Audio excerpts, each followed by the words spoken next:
How do you live and manage your pain? This is Turning Pain into Strength with your host, published author, and certified health practitioner, Michelle Eberwein. Hi, welcome to the Turning Pain into Strength podcast. I'm your host, Michelle Eberwein. So, today I am bringing you a guest who has arachnoiditis. Now, what in the world is that? Well, let me tell you. If you can imagine the nerves in your spine and they all start sticking together, that's arachnoiditis. And I am shocked at what a brutal condition this is. It's caused by inflammation and it traps the nerves, causing constant, unrelenting pain. So, today I'm speaking with Lori Verton. She has endured years of this pain. She has had misdiagnoses. She has had unrelenting pain, chronic pain, just all kinds of things before she got a name for her condition. And that is arachnoiditis. But here's something truly remarkable. A group of patients came together and built a research network to help others get educated and feel supportive. And of course, not feel so alone in this process of dealing with chronic pain and chronic illness. Um, if you live with arachnoiditis or you know somebody that does, stay with me. You will find inspiration and insight into this episode. Thank you so much, and here it is. Okay, so your name is Lori Verton, That's right. and you have chronic meningitis, which I'm very interested about. And now I'm going to try to pronounce this arachnoiditis. That's right. Adhesive arachnoiditis. Okay. And I will explain later on how chronic meningitis and adhesive arachnoiditis are Okay. essentially the same. Yeah. Okay. Now, were you diagnosed as a child? No. Arachnoiditis and chronic meningitis always starts with a trauma of some sort. Now, it can be it can be an internal trauma, like a disc herniation, some type of a misline of growth or something to start out with that, a lot of people, let me see where I can start. So, adhesive arachnoiditis and aseptic chronic meningitis are the same condition. They're a spinal canal inflammatory condition.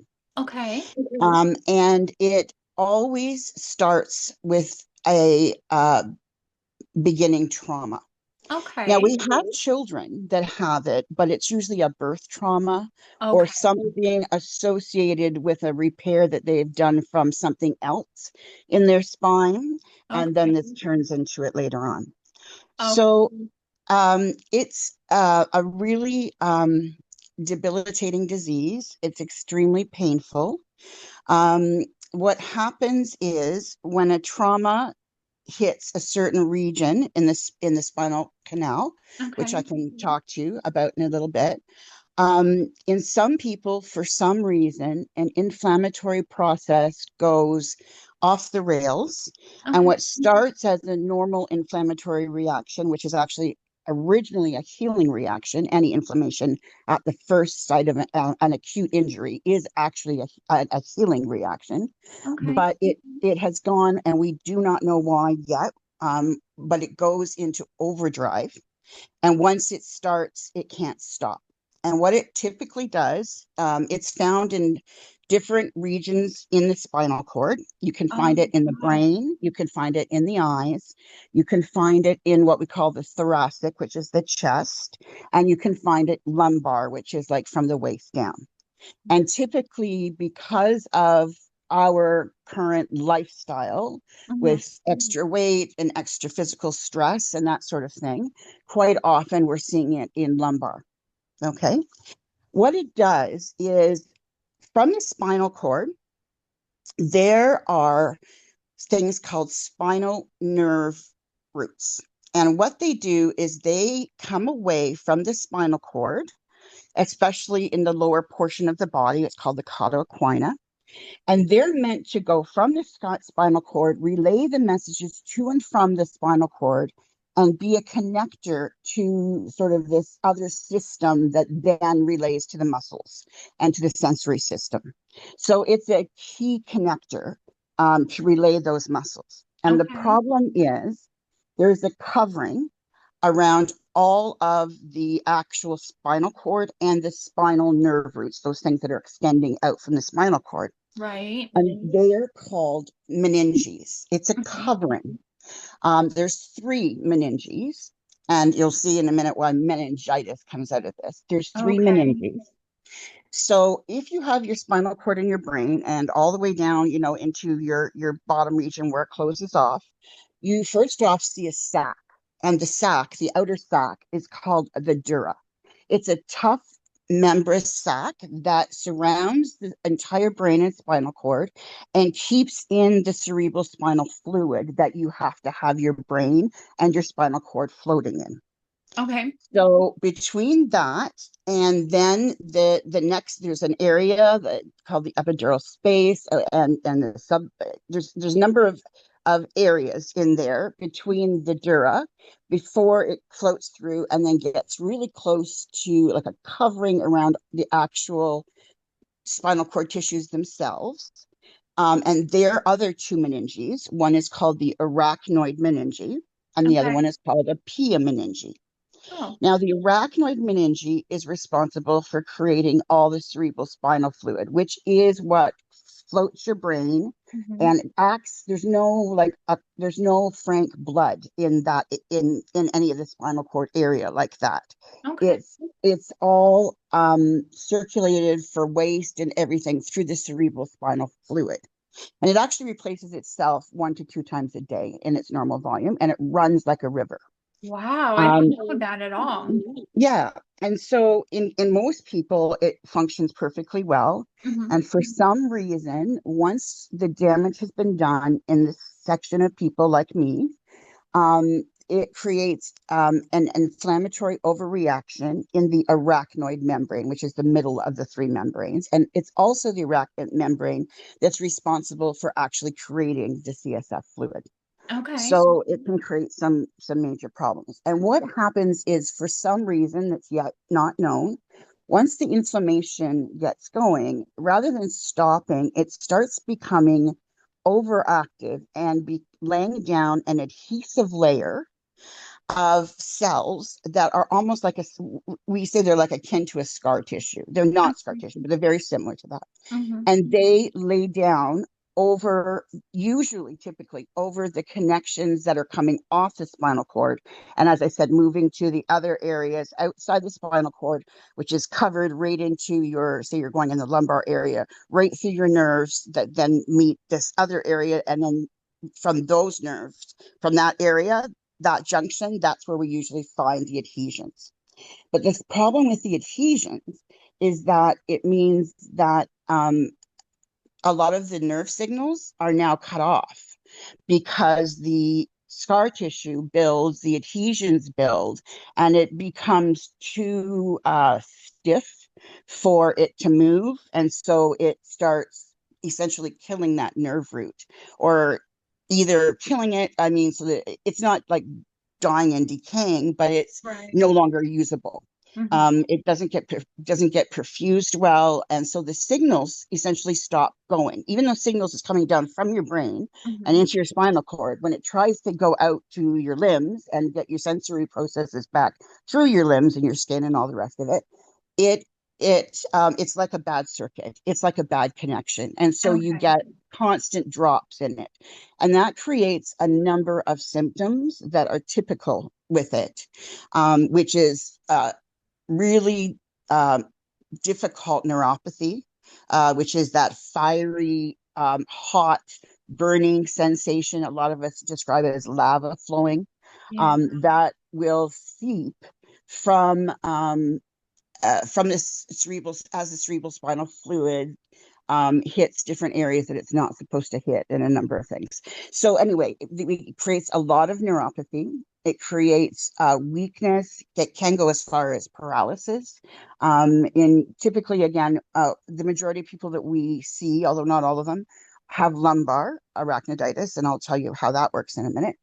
And so they really struggle, a lot of us, to sit. We have a lot of pain with sitting. Most of us can't sit. We have a lot of trouble with standing or walking. Although depending on which of the grades, like how severe it is, some people are fine. And I'll just briefly tell you how chronic meningitis and adhesive arachnoiditis are similar, or at least arachnoiditis are similar. Okay. So the arachnoid is a meninge. Meningitis is inflammation, itis, of the meninge. Okay. Okay. So when you have meningitis, you're having either that meninge, the arachnoid meninge, the dural, or the pia meninge, and typically all three, becoming really inflamed and really creating this whole inflammation system. Okay. In chronic meningitis, the initiating trauma, which is typically for most people, and most is infectious arachnoiditis, right, is either a viral or bacterial infection that starts in that area, or it's a fungal infection, or you can even get like a tuberculosis form in countries that have a lot of tuberculosis. That can create the acute form of of meningitis, which would be called infectious meningitis or viral meningitis. Some of them are really devastating and can kill you quickly. And depending on how you get your treatment, others, you might end up okay. In the end, because essentially arachnoiditis is an inflammation of the second of them, the arachnoid membrane, it is considered a meningitis, because it's one of the meninges. And the chronic part is that the infection, the fungal, the parasite, whatever, is gone, and it's still remaining there as an inflammation and damage. Okay. So chronic meningitis, we use that term because there's arachnoiditis is the most frequently seen version of that in their population and in most populations. But people that are diagnosed with it that are starting, it's called like epidural fibrosis, where it starts from the outer meninge and moves in, can also have the same series of problems, exactly the same series of problems. So that's why our nonprofit is called the Arachnoiditis and Chronic Meningitis, so that we can capture all of that. And it's a collaborative research network. And a collaborative research network is actually a special name for a special research type in rare disease. It's a research program infrastructure in rare disease. So that's how we get the long name. Yes, I saw the abbreviation. ACM CRN. And we recognize it's not the best. When we started, though, we were primarily focused on research. And so we wanted to be very clear that for the other researchers that's how we were working.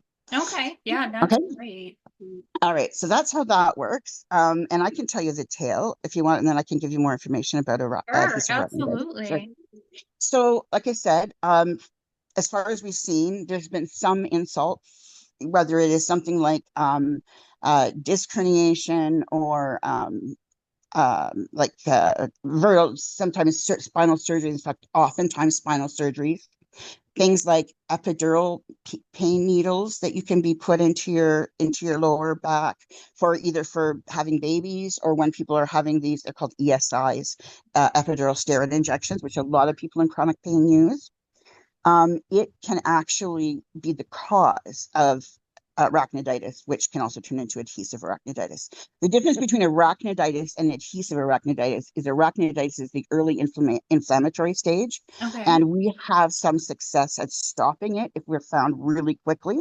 Oh, wow. But once the adhesions start, there's no way to stop it. So that's why we say arachnoiditis, and then adhesive arachnoiditis is just a further stage. Okay. And so there are so many individual types of spinal interventions that we do. And it's very common now to see people get back surgery, spinal surgery, for getting disc fixed or getting plates put in to try to straighten, or all that sort of thing. All of those always pose a risk to getting arachnoiditis. And unfortunately, we believe that the reason we're seeing so much of it used to be considered a rare disease, but our research team does not believe that anymore. Right. The reason we're seeing so much of it is because every time you do one of those procedures, there's always like a 1 to 2% risk, they'll tell you. But a 1 to 2% risk on 400 million people, suddenly becomes 400,000. So it adds up, sort of thing. Sure. Yeah. So I actually got my arachnoiditis from two traumas. So when I was just a young mother, I was about 32, and we had 5 children, and I had a small business, a newspaper, and my husband was still in school, and I was rushing home one night around 11 o'clock to let my babysitter go. And as I got home, she said to me, "We don't have any milk for the baby anymore for tomorrow. I can stay if you want to run to the store." Mm-hmm. And so our stores were available. We lived out in the country, and there's a small rural village not far. So I rushed out to get it. And because I was rushing, didn't think anything about it, didn't put my seatbelt on. And this is the late 1990s, 1999, I guess. And on my way, I managed, because it's all these rural back roads, to hit a deer, a really big deer. And I got, because I didn't have my seatbelt on, I got pretty banged up and pretty damaged, and the front end of the car was ruined and all that sort of thing. And initially, the first day, I didn't think I had any problems. And soon after, which happens with a lot of people, I ended up with whiplash in the following days. And the whiplash did not respond to any treatment. We tried everything, did all the massaging, all the physiotherapy, like everything that we could think of. We brought in like new seats for the chairs, like everything we could do to adapt to this new pain that I could not get out of because it was meningitis, or because it was whiplash. And so they eventually, when they were trying to do investigations to figure out like what was wrong that I was having so much pain, they decided to do a lumbar puncture, also known as a spinal tap. Excuse me, I'm just going to get a drink. And just a moment, please. Sure. And they managed to botch the spinal tap. And how I knew they botched it was while I was on the table, suddenly I got a spreading numbness on my left thigh, and I'd start to lose some pee. I had a bit of incontinence, and right after, my left foot began to start having a bit of a drop foot. So they sent me home. Not at the time, I don't think they had any clue about these sorts of things, especially because it was considered a rare disease back then. And so I was sent home. And I'm actually, at the time, I was already trained in healthcare. I was a registered cardiopulmonary technologist. So I understood all of this sort of thing, and have a degree in physiology. So I was myself thinking, we can't leave this. I need to go back in for an emergency MRI because it wasn't getting better. And so I went back and got the emergency MRI, and they came out and just kind of threw up their hands and said, "Well, you've bruised some spinal nerves, but they'll heal themselves." Now, bruising spinal nerves is actually not something that you should actually see, other than the inflammation, and maybe if there was some still blood still in the CSF. And I went years undiagnosed, but I will, and I'll go to that in just a second. But what I want to say is that what we now know is that somehow blood, which normally doesn't get entered in a spinal puncture like that, lumbar puncture like that, got into the CSF fluid. And it is actually a chemical irritant on the spinal cord tissues, on those meninges. So real blood is not supposed to be in that area. And neurosurgeons, when they do their surgery and everything, they're very, very, very, very careful about not piercing far enough to tear and let the CSF fluid mix with the blood, because that can cause real problems. And it's probably what a good 15%, I would say, of the people that I know have had happen, typically through surgery, more often than lumbar punctures. And so that original that original injury just kind of a little bit got better. The whiplash continued, and I started down the path that we all do in chronic pain, trying to find what in the heck was going on. Sure. And I can tell we in the rare disease community, that's called the diagnostic odyssey. And there are actually like papers that have been written about actually the common phases and the common what's the word, emotions that go along during the diagnostic odyssey. And anyone that's in chronic pain and is still trying to find their cause for the chronic pain probably is in a similar situation. So you go and you do, all the different studies, and they keep coming back, saying there's nothing wrong with you. And there's darn well something wrong with you. Absolutely. And so that happened. It got worse and worse. And eventually I was seen. There's a smaller story there where I had two doctors drop me from the clinic because they felt that I was lying. They just couldn't, whenever they were looking for tests and stuff, they couldn't find anything. I worked closely with one of the doctors. There was a work relationship between the doctor and her husband and the doctor that I worked for. So it was one of those things, I think. But it turned out that she actually called me a liar and dumped me from the practice, and it had been done also to me in between when I was looking for acute care, where people just would not believe. And this is a typical story for with arachnoiditis. And so eventually I found a rheumatologist who was willing to take me on because there was some indication that I have psoriatic arthritis. So it's in my family. I had psoriasis. This was also bothering my joints, especially my feet.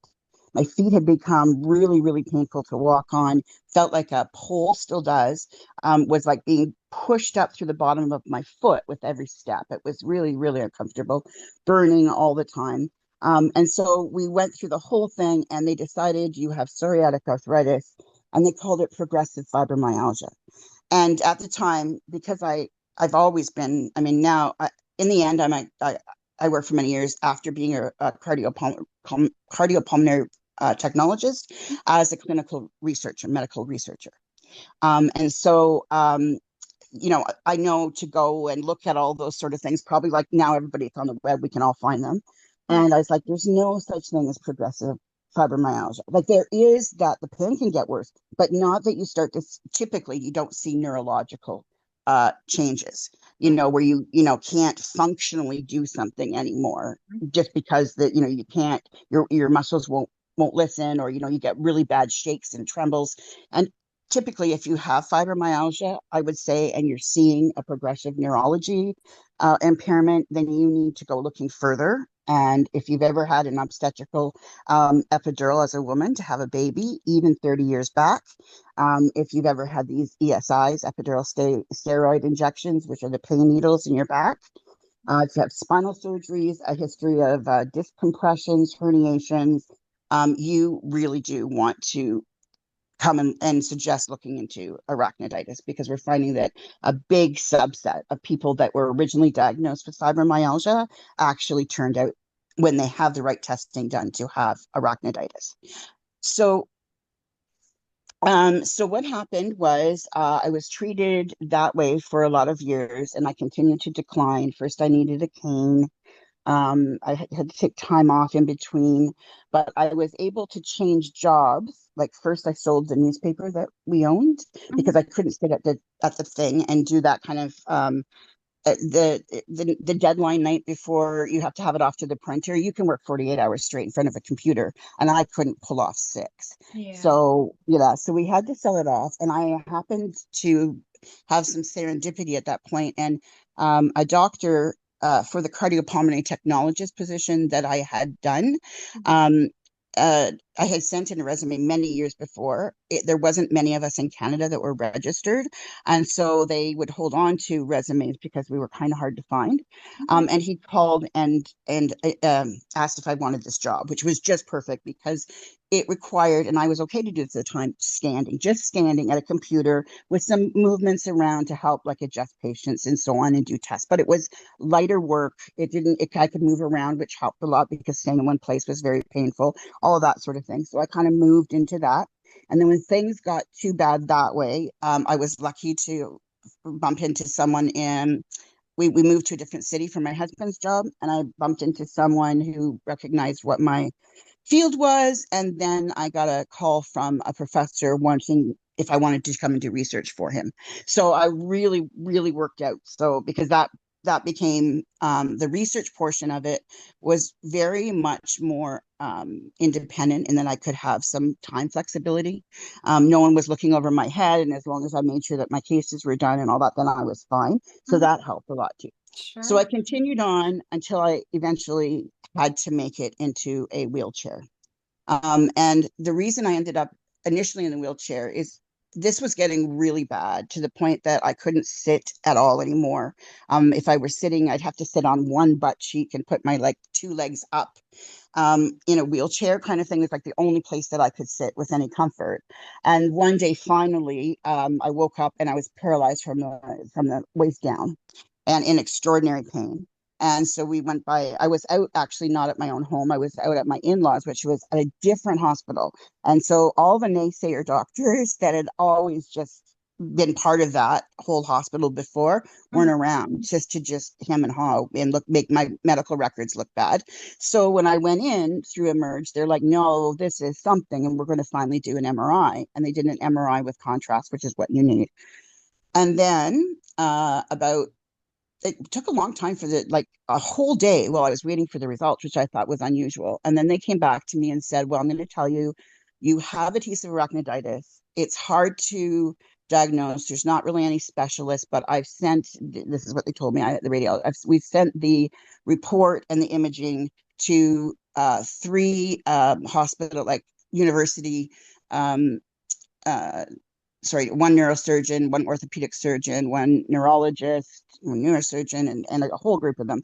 And this is what they've decided that you have. And it's so rare that it actually took a while. Now that I've learned what I've learned, and most any of us can pick out adhesive arachnoiditis off an MRI in 2 seconds, which is actually kind of interesting because part of the reason it doesn't get diagnosed very often is because the radiologists themselves don't do well at catching it. A recent study showed that, I think it was like in 2019, showed they gave about 86, I think it was, different radiology cases to MRI scans and cases to 5 radiologists and asked them to diagnose everything that they saw on it. And when it was done, 3 out of the 5 missed arachnoiditis every time. And only the 2 most senior radiologists caught it.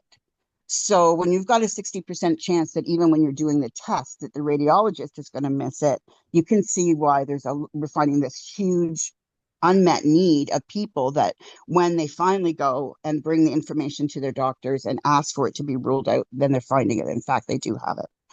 So what happened was when I ended up finally being unable, so after I was in the hospital, I had ended up having the arachnoiditis, and I had managed to extrude 3 discs all at once in the lumbar area. And extrude is like pancaked. Herniated is like the bulge.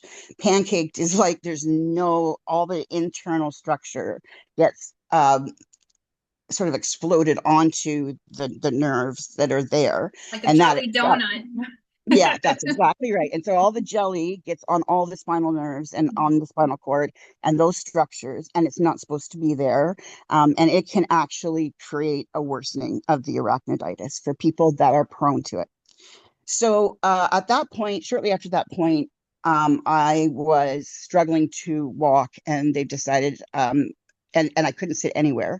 And so they decided that they would put me in a tilt and recline wheelchair with a special bracing system, which actually is the only place now that I can still sit unsupported. Like I need somebody to be holding me up. And my wheelchair brace comes around and wraps almost to the front of, like, from my back underneath my arms and almost to the front of me, Okay. to pull all of that pressure up off the bottom, because there's so many adhesions inside the spinal canal that when you sit on them, that creates all this extra pain, because the spinal nerves are all being squished, and they're being squished in these strange ways, because they're all glued together. And a lot of times we say to people, like, imagine, you know how you get spaghetti, you make spaghetti when you first make it, it's great. You sit it in the pot for a while and it gets all that glummy, It's sort of, gooey yeah, and mucky sticky. stuff.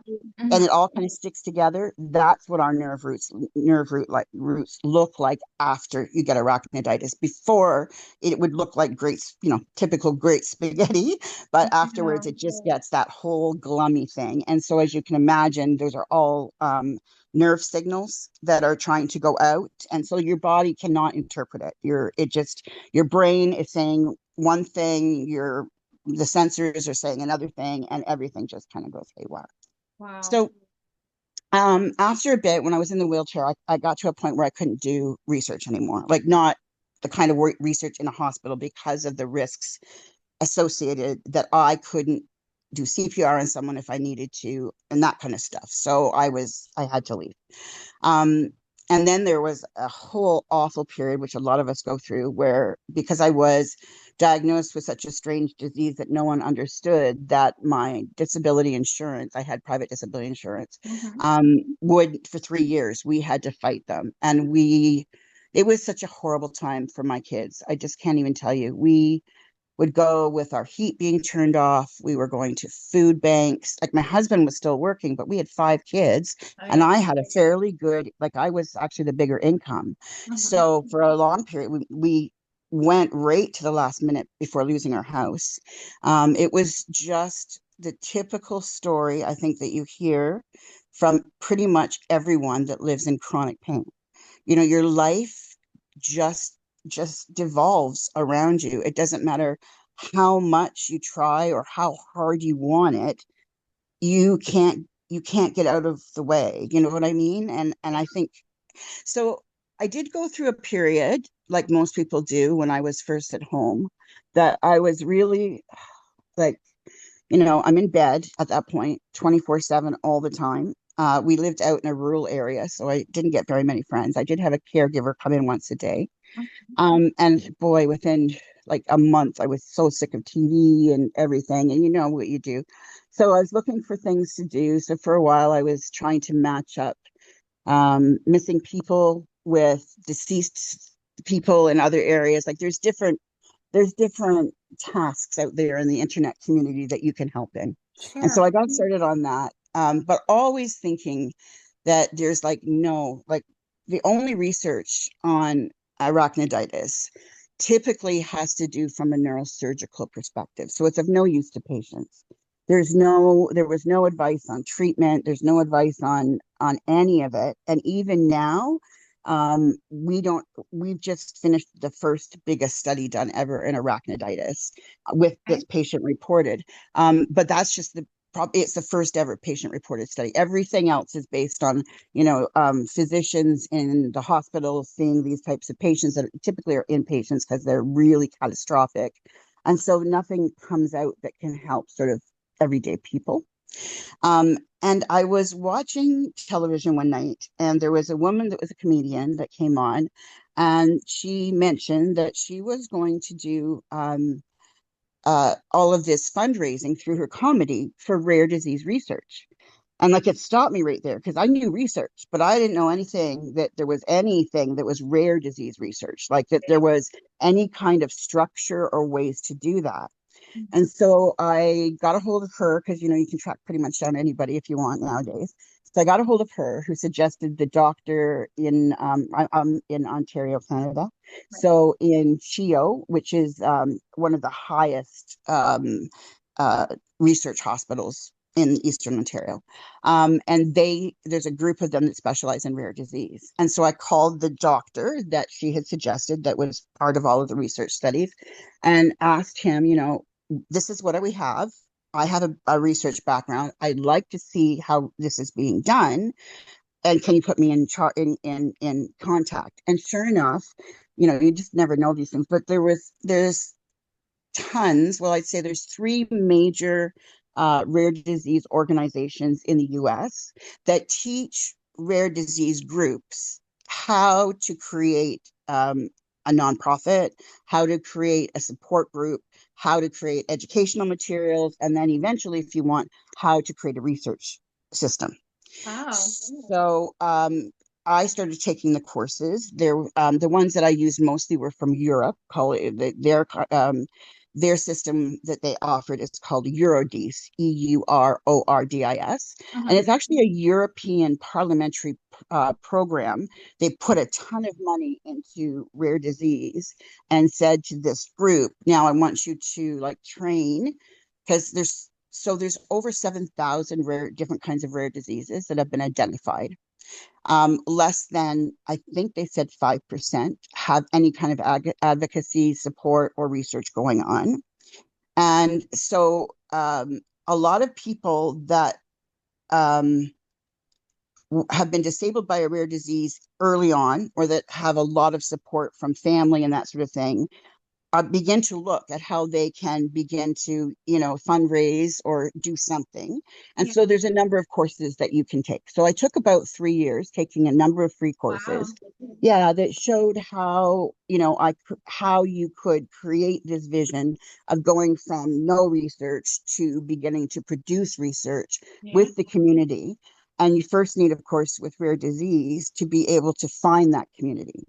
And up until the advent of the internet, and even more especially this ability to do online meetings and that sort of thing, it was really hard to find people. But now that we've got all the social media and all that sort of thing, as soon as we began taking advantage of that and really, so we started our social media channels up. We started with Facebook groups, and then we've gone into LinkedIn groups and Discord groups, and what else do we have? They've got Facebook, we've got LinkedIn, we've got Discord, we've got Instagram, we've got TikTok. Yeah, TikTok. And so we sort of started going away on all those channels and bringing people into essentially just a basic membership, where we started to share what information was out there. And there is actually one doctor, elderly doctor, that he's actually in retirement now, but who had actually had a heart, because he had been in pain control, and he'd had a real heart for people with arachnoiditis. And so he actually was the only one of the very few that had actually tried to do anything. And he had started at least coming up with some basic information about how you could treat inflammation and how you could treat pain. And if you couldn't get opioids, how other ways you could treat pain. And everything from like all the types of things that you just kind of want to grab onto to have a place to start. So we started sharing his materials and eventually grew our group out. And now we've been registered now. So 8 years registered, 11 years I've been on this.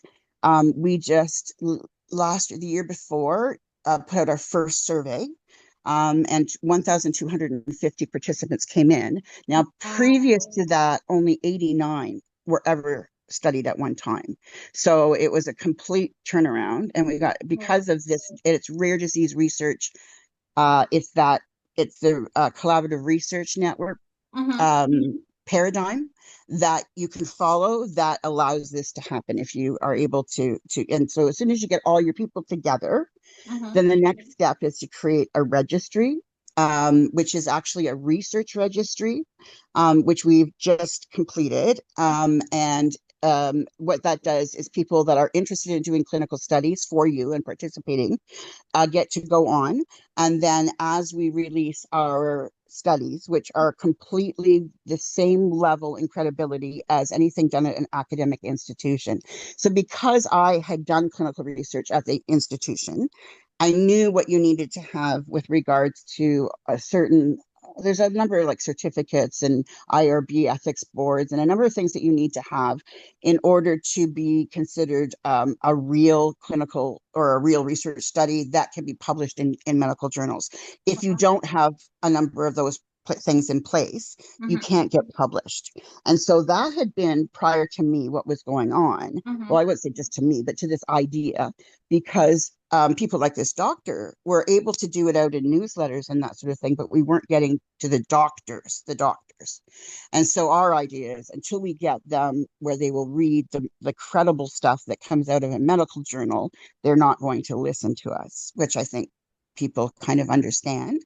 And so we spent the last 3 years really putting into place everything. We co-developed, we were early, I wonder how we called early adopters, I think they call us, of a number of our peer groups came together under, it's called a peer alliance. So a number of rare disease groups under a rare disease alliance umbrella came together. And after a false start with a commercial registry that went under, we all came back, assessed everything that we would need, and actually had a software designer who had previously done all of that start from scratch with us to make sure that we would get everything, because rare disease research requires a little bit different things. So that digital platform, it's actually called Digital Cabinet, was just created, and that's the research infrastructure that meets all the HIPAA compliance, GDPR, all the FDA requirements, everything that you would need. There's an IRB board that pre-approves everything before you go out, and so you are able to submit abstracts to conferences. And also we are in the position right now of just finalizing our first study as a manuscript, and before it was done, we now have people from Israel, Australia, New Zealand, Portugal, Canada, the US, I can't even think of all the places that have all come in to each with their own specialty in the different area, like CSF fluid dynamics specialists and that sort of thing, chronic pain specialists. They've all come into the manuscript and become part of this big study. And it's going to be submitted. We're just in the final peer review right now. So we're hoping to get that published in an open source, highly credible medical journal, which will then at least people can take to their doctors, and it has like the whole everything that we know so far about arachnoiditis, so that they can do it and so on. And then we're just about ready to start our next two surveys. We're just in the midst of creating them right now. So when things were really, I would say, the worst for me, I kind of feel like I was saved by my purpose, because the day that I saw that lady come on and say it was possible, it just seemed to me like, well, there's my project then. Because I just, we struggle. I know everyone does that are really limited with chronic pain days and all of that. I think, first of all, to feel like you're doing something effective and whatever. And, just not to be feeling all the pain all the time. Like, I find distraction from myself. Yeah, it gave you purpose and hope. Yeah, it did. And it also, and knowing that others were coming to me, and I'd been on this track probably 10 or 15 years, a lot longer than a lot of the other ones. And I knew how I had managed my way. And we started all that period. That really gave a lot of impetus too, because that there's a lot of suffering with this, and if you can help skip someone the first 5 steps, it makes it, and you get a real community family out of it in the end. So that's how I've turned my pain into purpose, into strength. Into strength. Yeah, that's for sure. Yeah. Wow, that's a lot, and you have been busy. You have been busy. Now, what does it look like on an MRI? Is it like white lumps or growths over the side? The thing about MRI, of course, is that each type of cut, so this way sagittal, or this way, or this way, like across and everything, all of those cuts will show different things. But typically what you would see in a contrast MRI of the lumbar is actually, you can see where there's you see where the vertebrae are around it of the spinal cord, and then you see it's the caudoquinus, so the spinal cord itself, the big thick part of the spinal cord is up further from where this is affected. This is affected at the end of the spinal cord. The end of the spinal cord kind of comes into all of these spaghetti strands because it's branching out from the main source and branching out into all these different segments. So some of them is going to go to your, arms, some of, someone's going to do your legs, all that sort of thing. So that's the area that it is in. And in the cut that goes across, like straight across, if you cut your body in half, there's in the center, you can see there should be just these black, freely floating spinal nerves. And what you'll see is either no spinal nerves because they've glued themselves to the side of the canal rather than being there, or they've clumped up into like one big ball or a bunch of big balls. And everyone's different because it depends. And then there's different things. It's different for what they'd see for like a thoracic arachnoiditis and brain and eye arachnoiditis. But essentially they would see this thickening and inflammation in the roots that are transferring from the brain or to the optic nerve or from the thoracic part, from the spinal cord into the like the thoracic outlet and all that. That's the kind of stuff that they would see. On our website, if anyone wants to go, there are images. I have, and if you're interested, I thought I would share it with you. I have a small reel that actually we share for awareness that tells you what to look for. So we have some stuff there so that people can see. There's very specific. One thing that came out. So when we did the first survey, it was done on. This is sort of a side note. It's kind of cool. So there was a free platform that came out called Stuff That Works, and it's still available. And the idea, it's a commercial data platform, health platform, and I think they make their money by selling the data to different aids. And what they do is they put all the different diseases, heart disease, Parkinson's, breast cancer, all of them together, and made a bunch of communities, and people would go in and they could, if they wanted, fill out surveys or just make support groups or whatever. And when it first came out, I was like really early adopter of this one too. I went to them and said, well, can we open one for this rare disease, this adhesive arachnoiditis?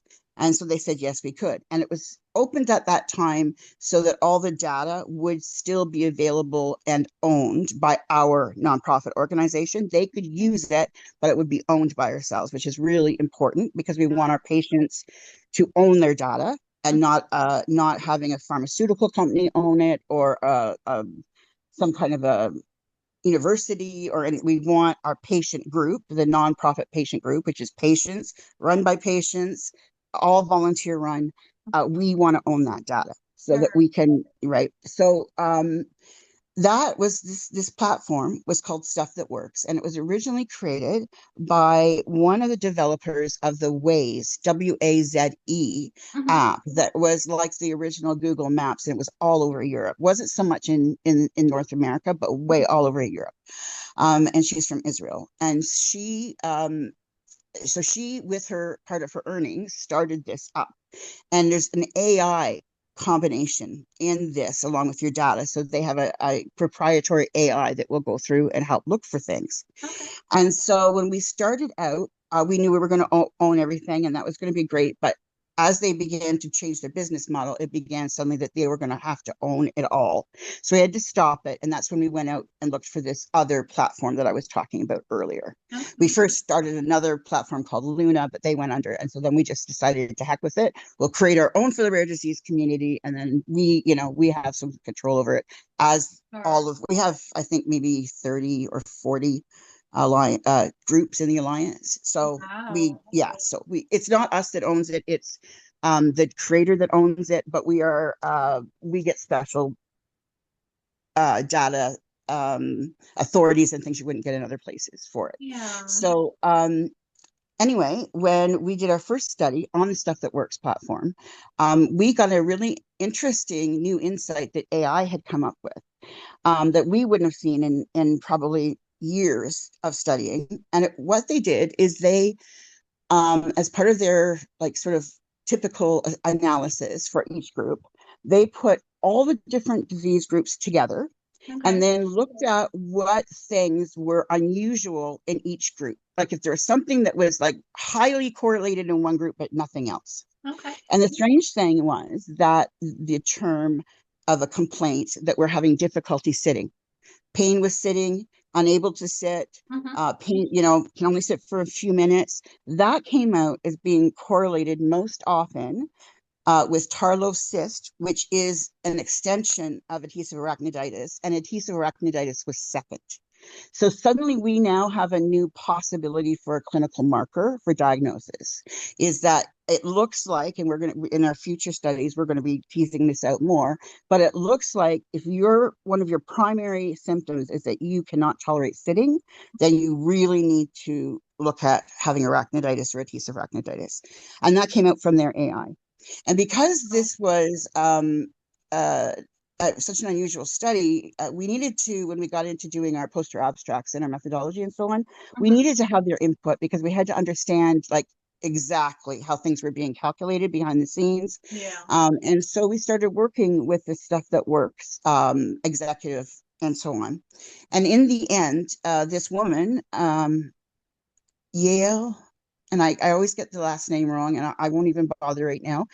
Elish, Yale Elish, I believe is her name. She's actually been out talking about our first study on podcasts and everything as an indication of their success. But it's actually because it's so unusual and the first one out, we're getting a lot of awareness from it. And because she's a well-known individual especially she's from Israel, in the Israeli community for AI and health science and all that sort of stuff, we've had an influx with great helpers suddenly because of just serendipitous things that have come along. So yeah, I kind of think that we're lucky in that way that this was kind of meant to be. Yeah. Yeah, absolutely. Absolutely. Does it get worse over the years, or does it stop at one certain point and then just makes you have all this Yeah. pain? Well, typically it's progressive. Okay. Okay. We only have one sort of treatment that we can do, and it probably would have fixed me if we had done it the day that we found the issues that I found. Okay. If I had been treated with high dose steroids, Mm-hmm. intravenous steroids, for 1 to 2 weeks in hospital, and with the right rehabilitation, I probably would have been able to stop the process. We've seen it happen, but you must get it diagnosed right at the trauma. Like you can't be more than 3 or 4 months out from it beginning. And then once it happens, we slow the process of how fast it progresses by reducing inflammation, neural inflammation, using items that cross the blood brain barrier and get into where it's going to actually work to be an anti-inflammatory. And so we use anti-inflammatories, we use light exercise because we're talking like water walking, because we need to keep the CSF fluid moving. It bogs down. So what happens is, because you've got all these like adhesions, which are all these like globs in the bottom, the water is just like a river trying to pour through it. It's like a bunch of boulders. And because of that, sometimes it kind of gets like swampy and it actually gets too much of that CSF fluid in the system. And when that happens, the body eventually has to release the pressure, and it will actually create a spontaneous leak, which is called a cerebrospinal fluid leak. And those ones are really hard to repair, especially spontaneous ones. So we work to try to keep those worst case scenarios from happening. That's all we can do. And so we've got suggestions specifically about diet. We have a number of supplements that we know work specifically in either an anti-inflammatory way or anti-glial. There's been some recent association, not straight one-on-one research, but association with Epstein-Barr virus, also known as EBV, or mononucleosis, if you get the full-blown thing, which is interesting because I had it first when I was 3 years old and then again when I was 12. So I definitely could have been an initiator. they've been able to show that in lupus and in MS, there's a correlation. Again, correlation is not cause. A correlation There's a with, connection somewhere. yeah, somewhere. And but you don't know if it's actually a real thing or not until you tease it out. But there is a correlation that they found with EBV in MS, and MS people get worse when the EBV is active. And so there's some suggestion, especially by this doctor that I told you about that's been in this series for a long time. He's really onto that right now. But we are not in a position yet to test that theory because it's going to require a lot of resources. And that's the only thing stopping us now. We have the research team, we have the epidemiologists, we have the participants, we have the ability to create studies. It's just the money. And that is always, there's not a lot of benefit for big pharma. It's not like we can go to big pharma and say, hey, let's create something, because they don't see a market for it. And in rare disease, that's the way it is. Right. So there's something, in fact, I'm taking a new course right now at Tufts University regarding this. As part of this research pathway for rare diseases, once you get past the registry and start into clinical trials, you work towards getting a drug repurposing, which means you work towards finding a target somewhere in the system that you can say, well, we could target this with this drug. And you go through the types of drugs that can target, and sometimes you can drug repurpose and then get it approved as a treatment within that. So that's our long-term goal, is to try to find that treatment. But it's all done by just patients, helping patients, fundraising with patients. There's not a lot of money out there to help, unfortunately. No, but the power in community, my goodness. It is. We've had over 30 volunteers during our 8 years with us. There's the original board is largely still with us. I've got and we've got some really full out dedicated. It doesn't matter how sick they are, they're still working. We're at our board meetings looking like this, laying in our beds, flat out. But we've just taken the idea, and this is how I kind of think. No one else is doing this. No one. True. So it doesn't matter how fast we get it done. We just do it as fast as we can do it. So it just happens that last year, one of our patient engagement managers who does all the website and all that, she was off for a full year because of the issues surrounding this. And so a lot of things that we wanted to get going just had to wait. Like, we brought in new people, but she really had that knowledge. And it constantly goes like this. We just get one person up and then all go down, and then another person will go up. But we just kind of all keep moving forward until we can't anymore. And then we all pick up again and keep going. Yeah. That is wonderful that everybody supports like that. I think that, I haven't been in other support communities for other diseases, but I really feel like we call ourselves the ARACH, ARACH family. We're all ARACH, ARACH warriors. That's what I saw on your website. Yeah. And I think there is a real sense of camaraderie. Everyone tries to help everyone.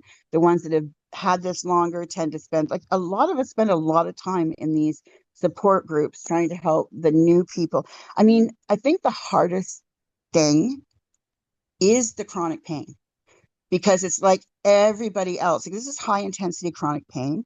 LDN is working a little bit for it now, but people typically needed the opioids, which of course we all struggle with the idea, especially in the US, with the whole, worse, what are they calling, tapering and removal and all that. It's the kind of pain, intractable pain, that really only something that strong works with. And so a lot of people find the grief and the anger and the frustration and all those stages that you go through, especially feeling hopeless, and your life, you've gone, and especially because this typically hits between 30 and 40. And so it's hitting at your you just made it into your prime, you've got your house set, you've got your career just off the way, and maybe the kids have got, come, and it's just right then, and everything, so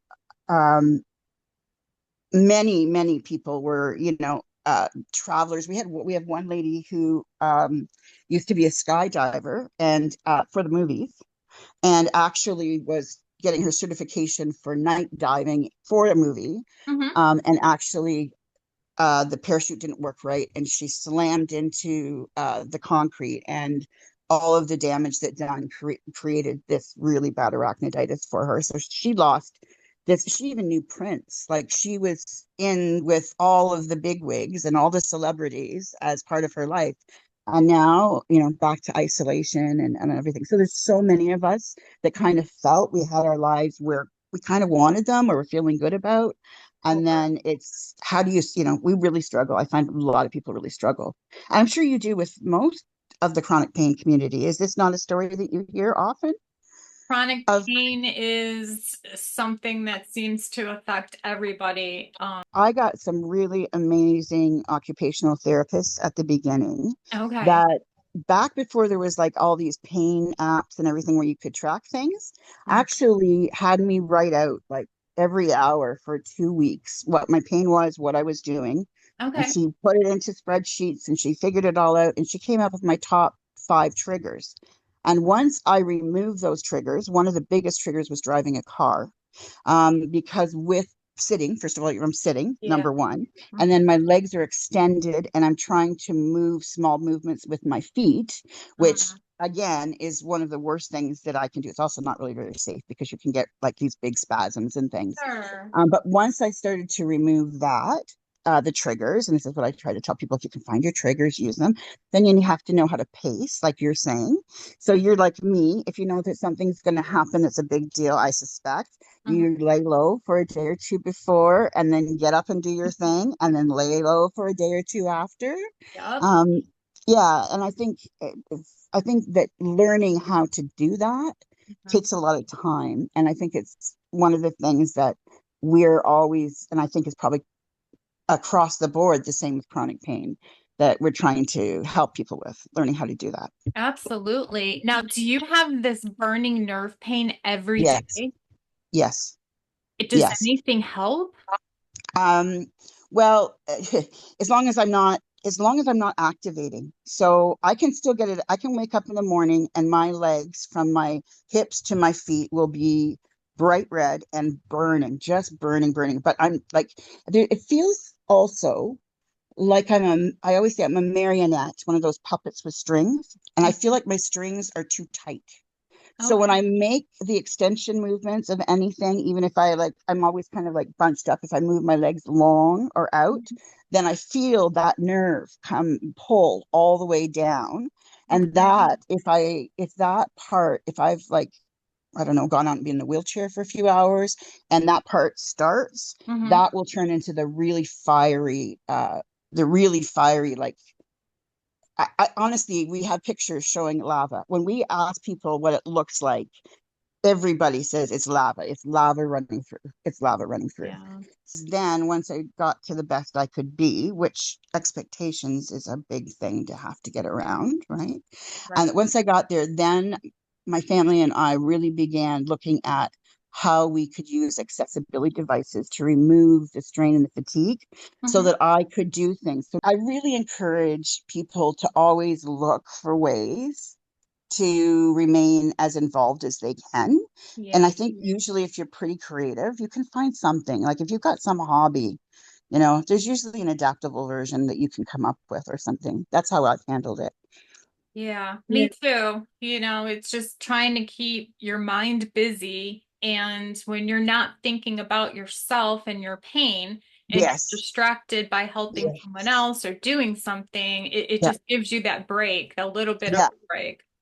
It's interesting because we have a new peer support program that's called Hack Your Brain to Hack Your Pain. And it's put on by one of the people with arachnoiditis who went through an innovative chronic pain management program that was just trialing in New Zealand.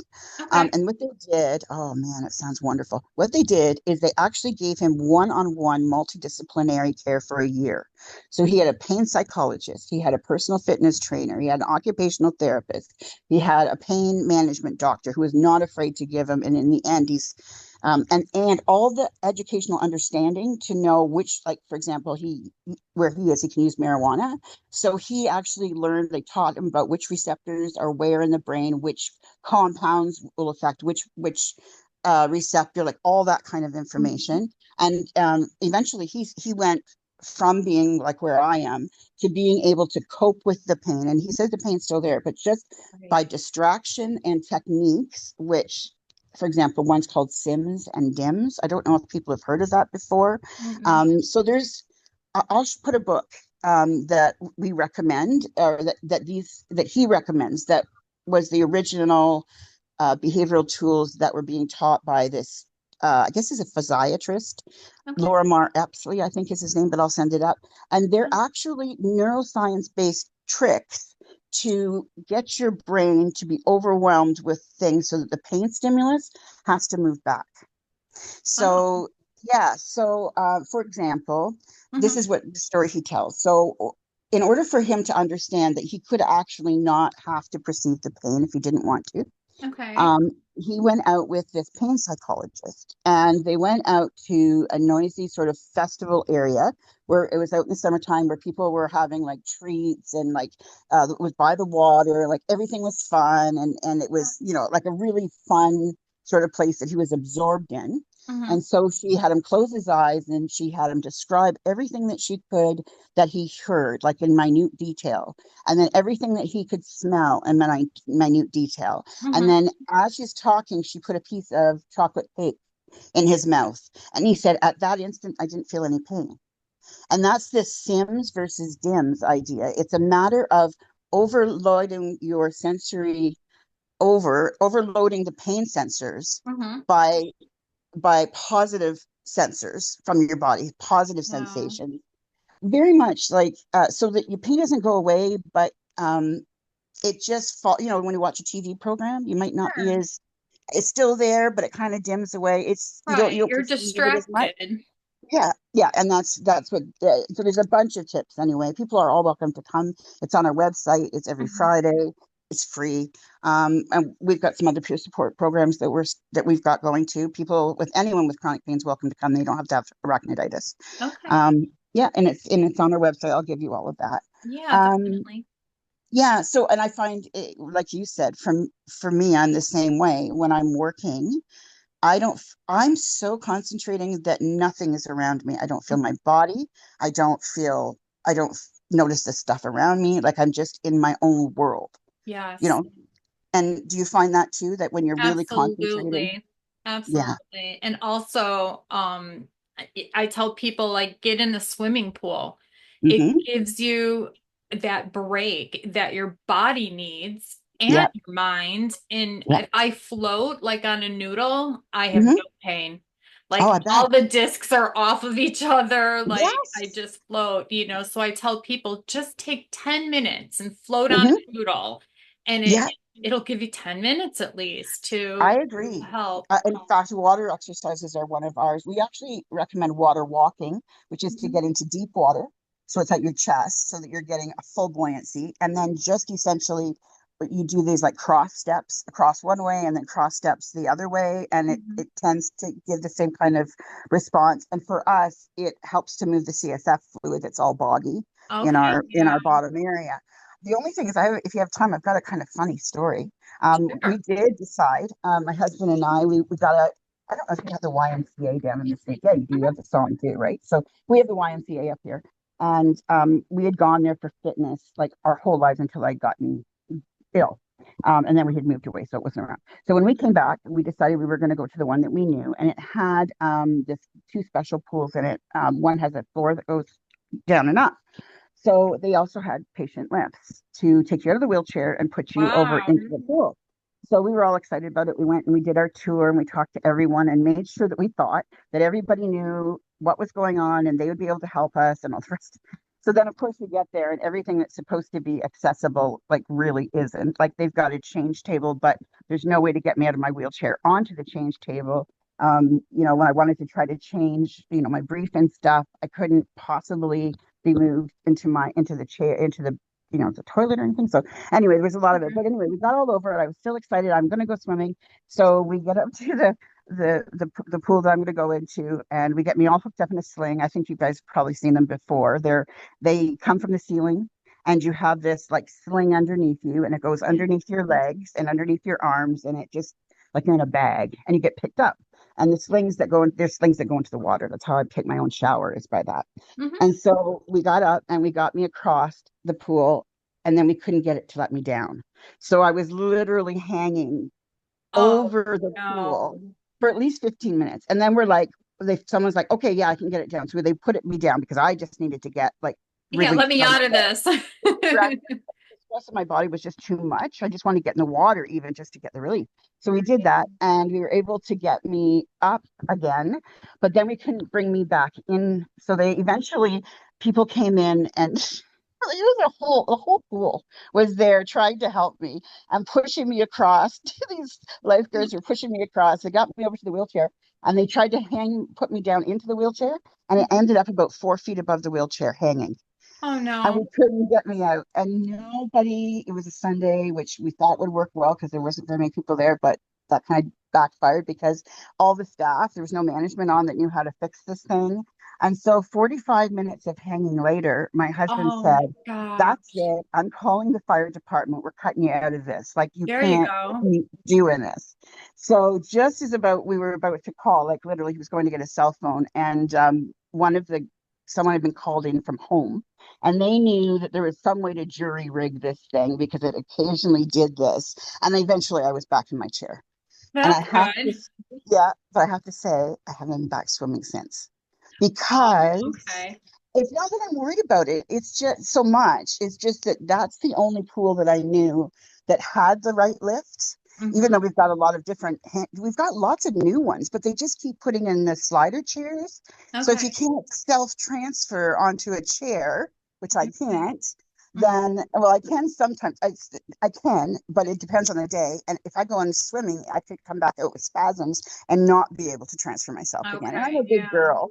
Like, I'm a pretty big girl, and I don't want to be embarrassed by having like 6 guys trying to lift me up. Of course, yeah. Yeah, so I haven't been back. I just go, like I said, at the trailer now. We have floaties, and we adopted a wheelchair, an old wheelchair that we found at some place that had big wheels, and we changed the thing, put big wheels on it, and now I get pushed into the lake, and then I can kind of float around my chair a bit. Yeah, that is so nice. Yeah, it is. And I just think, with chronic pain, if you can find a way not to give up hope, because once you lose the motivation and the spark, it takes so much more. And I've been there to get back up and get yourself motivated to try again. So I think if you ever get to even a day when you feel like, oh, I could do something today, then that's the day to figure out something. Like, anything. Go sit on your balcony if you haven't been on your balcony. Right. Yeah, just taking advantage of stuff. And one of the things, because you said that you go up to the lake and everything, one of the helping things is grounding. Have you ever heard of that? Grounding? No, I haven't. Where you kind of connect with nature, but you take you have your bare feet, and you lay on the grass with your feet in the ground and everything, and you just start thinking like how the earth is helping you. I know it sounds kind of kooky for some people. I believe the mind consciousness has a lot of power in it. So I'm with you there. Some people find stuff kooky. I listen to all of it, and I take all of it in, and some things I'm like, it's not for me, but a year later, it's for me. Yeah, I agree. But the grounding is connecting with nature and just getting your mind off of what's going on with you. You listen to the birds, you feel your feet in the grass.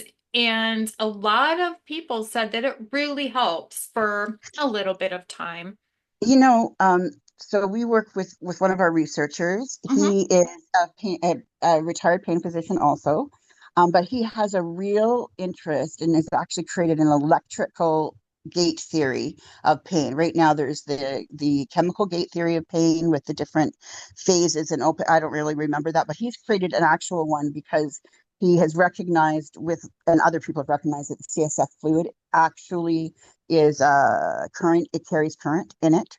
And when you have these nerves that aren't going anywhere, we believe, and we just haven't had it tested, but we believe that the extra current that, is flowing down, it's a real current, it's a real electrical current, and it gets sort of sorted out down in our bottom area because everything's touching everything and there's not any straight line for it to go, and so it jumps everywhere.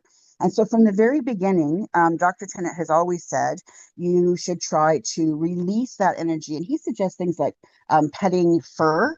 Because you know how static electricity works? Like he's trying to discharge what the extra would be. Oh, yeah. And so he's always suggested that. And then this new doctor that I said has this electrical gate theory, he's going to do a presentation soon for us. So if anyone wants to come, I'll give you the event page you can keep an eye on. And he's actually been presenting at the one of the big scientific conferences in neurology, his theory, and he's of essentially how there is this electric current that can get messed up, and that grounding is actually a thing. It's a real thing. It's not just in our heads, it's a real physical property. Wow. So it may be one of these things where we know it works, but we didn't know how, and now we're kind of catching up with the how. Yeah. So I think it's a great idea to try to ground. I didn't know to ground with my feet like that on the soil, but I've certainly done the other stuff that he suggested, like, the cat and that sort of thing. There's a couple other things that he suggested Epsom baths because there's magnesium, and apparently you can get rid of some energy that way too, as a inflammation. It helps with inflammation. And then, of course, everyone has different meds. Up here in Canada, it's all marijuana is regulated now, and available. Literally, I can order it and have it delivered to me. But the thing is, it's all like tested and regulated, and you know what strains are which, and so you can actually begin to pick and choose which ones that work for you. And I've actually reduced a lot of the extra opioid breakthrough opioids that I used to use by a particular strain of marijuana. And I just find that it has less side effects. So I would suggest we're doing actually a deep dive into marijuana, its properties, its receptors, its strains, its formats. I'm going to be doing a video for it. July is our arachnoiditis awareness month every year. Okay. And so we like to have extra projects done like that every year where we take a deep dive into something. And so, that's one of the things. And we're hoping that recently I've heard that in the States there's some hemp where they're taking CBD from and other things, which my understanding is will still work. It's just a lot weaker, but will still work for people without you don't have to, like, if you titrate it right and you get the right one, you don't necessarily have to have any like stoned feeling or anything like that. It's just the pain just kind of goes. Right. It like dullens the nerves a little bit. And it's funny that you say that about the research, because I did so much research on medical marijuana because I didn't want that. It's kind of hard that when you have that stigma, I was raised, my father was a police officer. Like, you don't even think about drugs, I know. Well, it's funny because I would say I'm a bit older than you are. I'm 58. So when I grew, but you look so much younger. Lucky you. So we were raised in that generation though, weren't we? Where everything was like, this is your mind on drugs. And I mean, the idea of having even a puff of marijuana, I never even tried it for fear that something, no, but now it was actually my own son who is actually, he's really into nutrition and all that kind of stuff.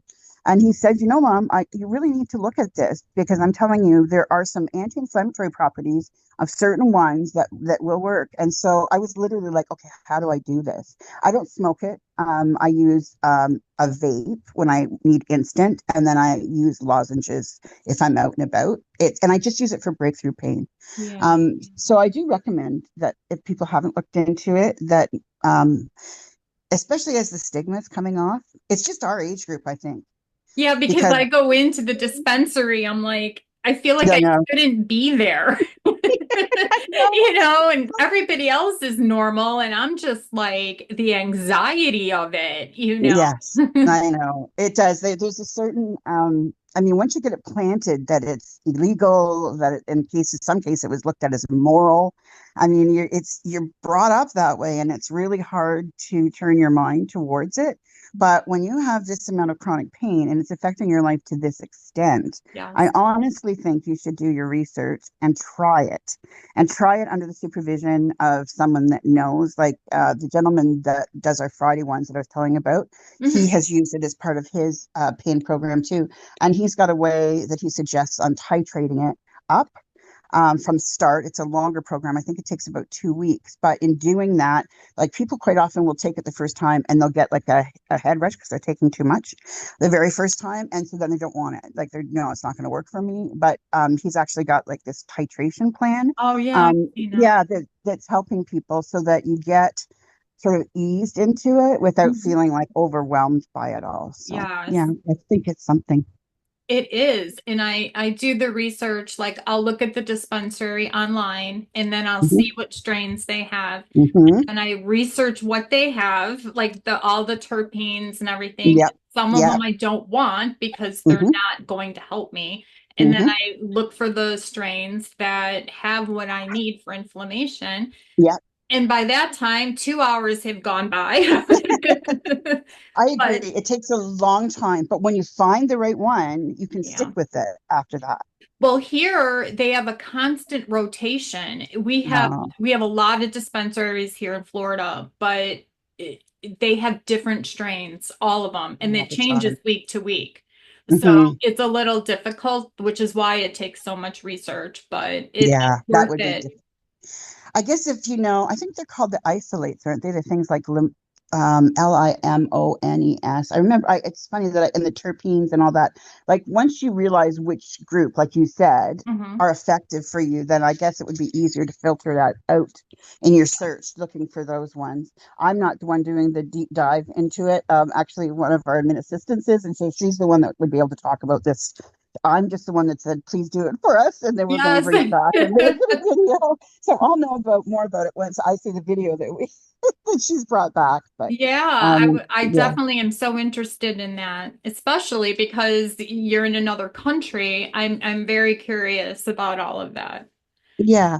Now it's interesting. We are in Canada, but it's an international organization that we have. We have people literally from South Africa, New Zealand, Oceania, India. Like the only place I don't think we have from right now is Asia. Like I don't think we have any Chinese or Koreans or anything yet, but pretty much all over. And so everything is different from place to place.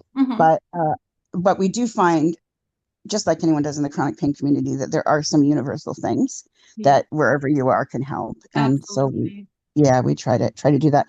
And I was going to say, so for us, and I'm going to make sure we look into the part of US, about 70% of our members are from the US. Because of course we started there and we're using US social media apps. So of course that's how it goes. And so actually I'm going to make sure I think about that, about the extra obstacles that you guys have. We have things changing every week and we have different dispensaries, but there is a government dispensary that you don't go into a store. They have a catalog and you can buy it. It's from like the official Ontario government site that does it. That's interesting. Yeah, and so they have some basic ones that are always there. And for example, what I did learn is there is you want full spectrum if you can get it, which means you don't want the isolates if you can get it. That's actually called usually, and I didn't know this was a few weeks ago, either rosin or resin, if you can find it. Yes. Yeah. And it'll say That's full the stuff you should have? Yes. The rosin? Okay. Yeah, rosin or resin because it's the full bud. The other ones extract just certain parts by different chemical processes. So you don't get the full, and they actually work synergistically. So if you can get the full spectrum, it's actually really good. And then the one that was suggested to me, and it's actually available in New Zealand and in Canada. So it might be available in the US. I just have to think what the make is. Red Can, I think.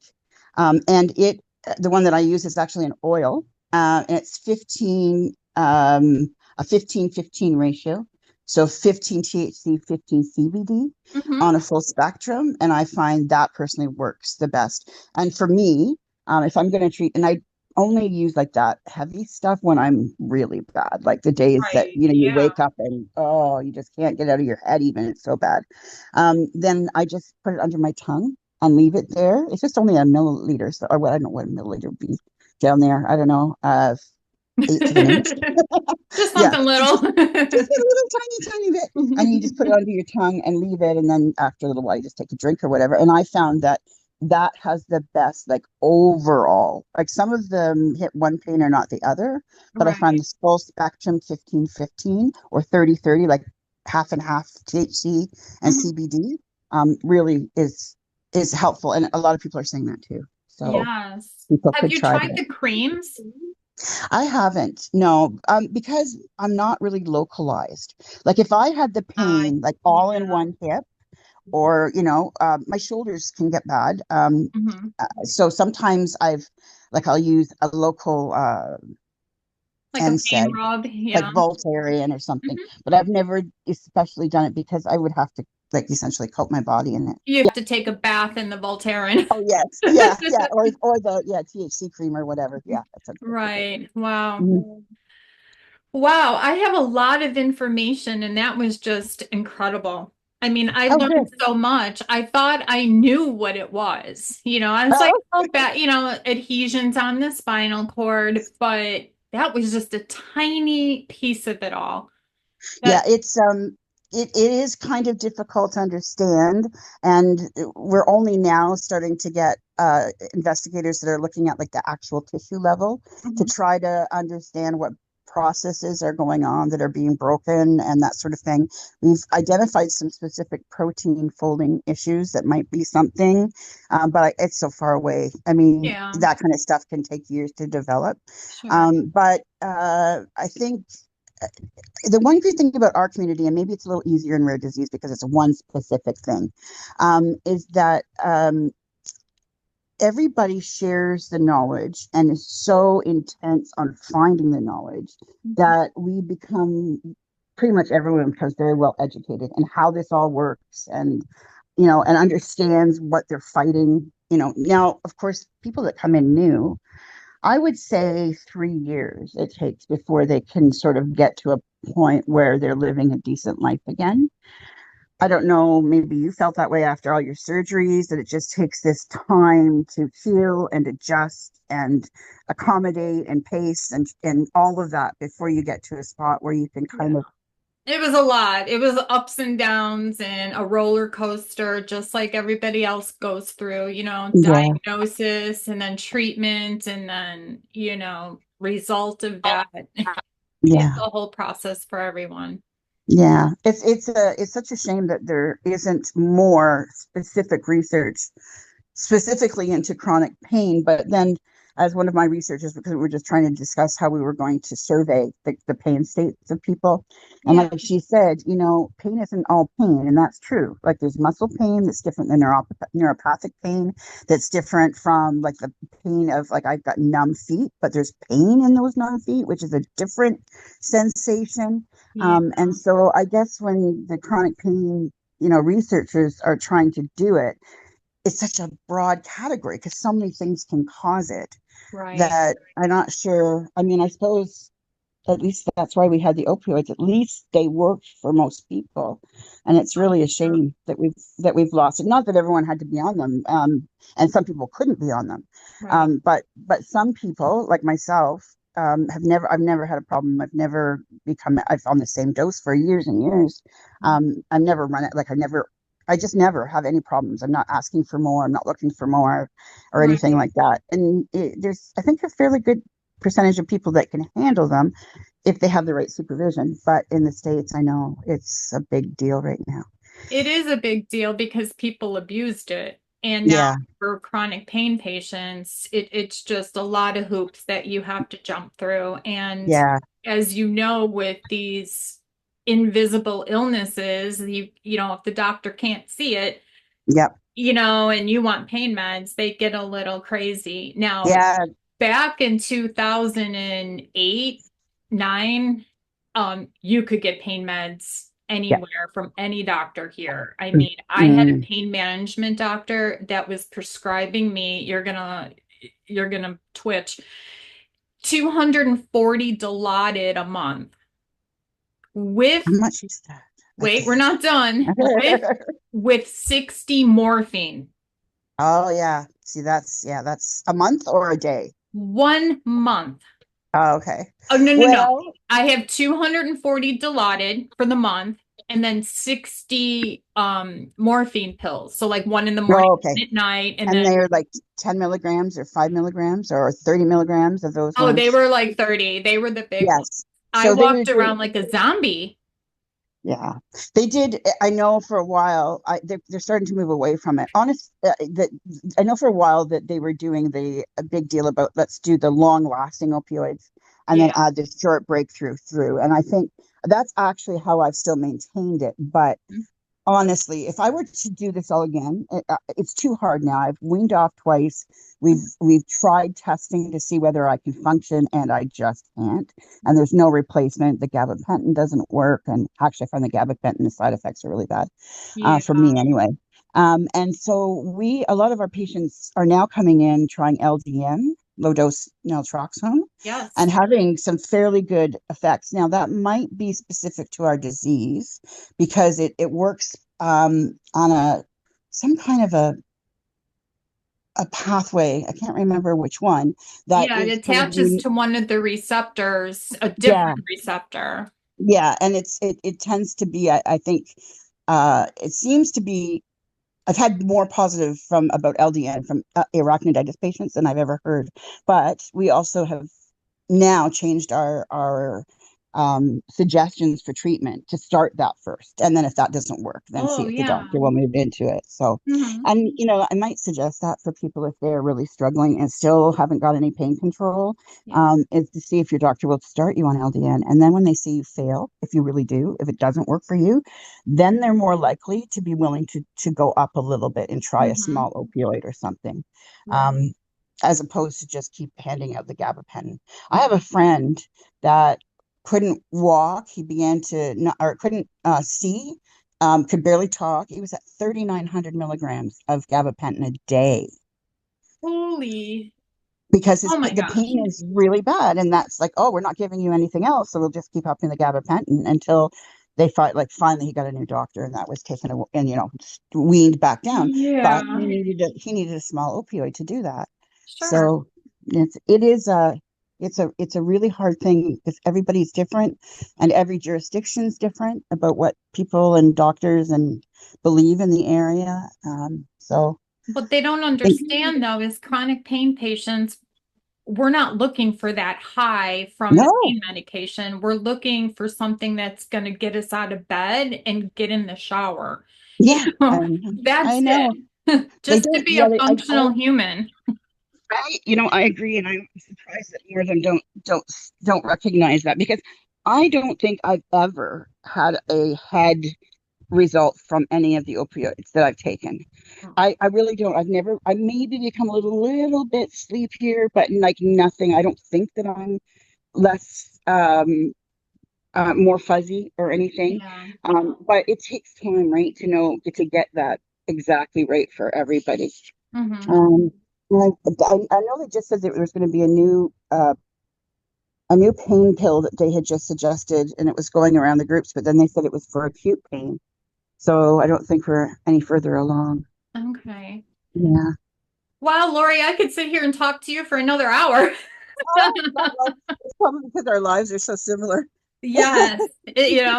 Yeah, I really appreciate you coming on my podcast, especially because it's a little newer. And this was such good information. Like I said, I thought I knew a lot about it, and I realized I only knew a tiny part of it. So I'm really Yeah. excited to go over this again and take notes and share it with other people because I work with the chronic illness community. I even design awareness bracelets.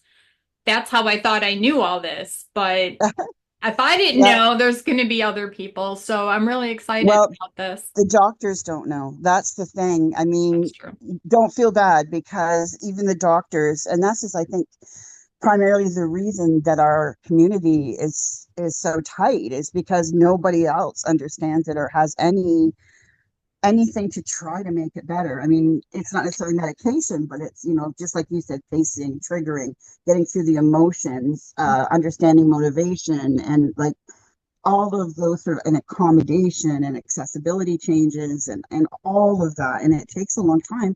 The doctors don't know. So I think really it's just the support groups. It's us. It is. It's the community. It's like, I mean, you learn so much from other people and other patients, more so than what you would learn from the doctor, because they don't have time to look in. I worked for a doctor for a long time, and they don't have time.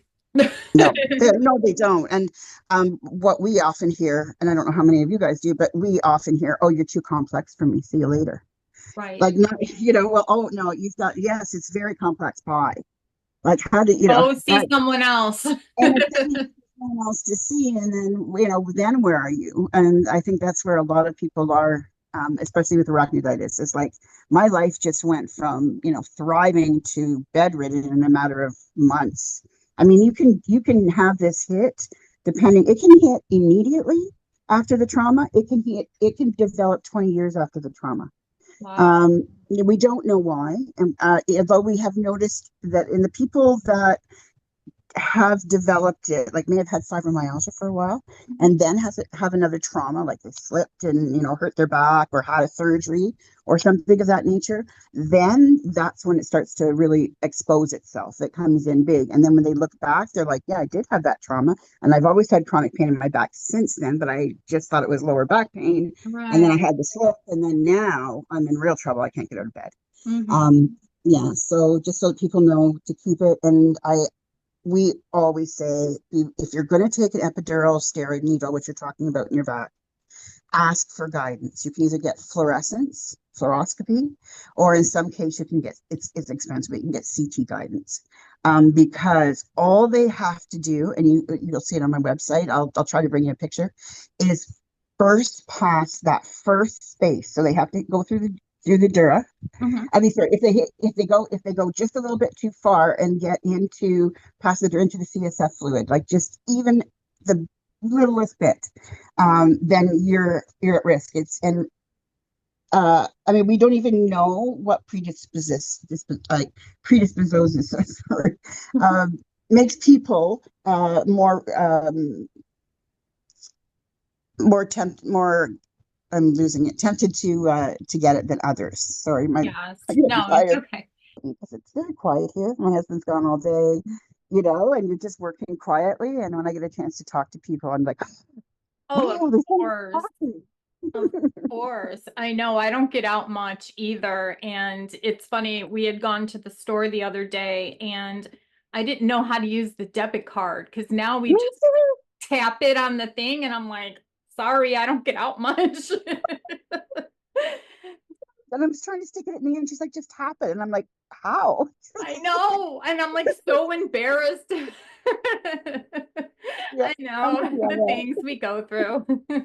Yeah. Well, it was really nice to meet you. It's Michelle, right? Yes. Yeah, it's really nice to meet you. It was so nice to meet you.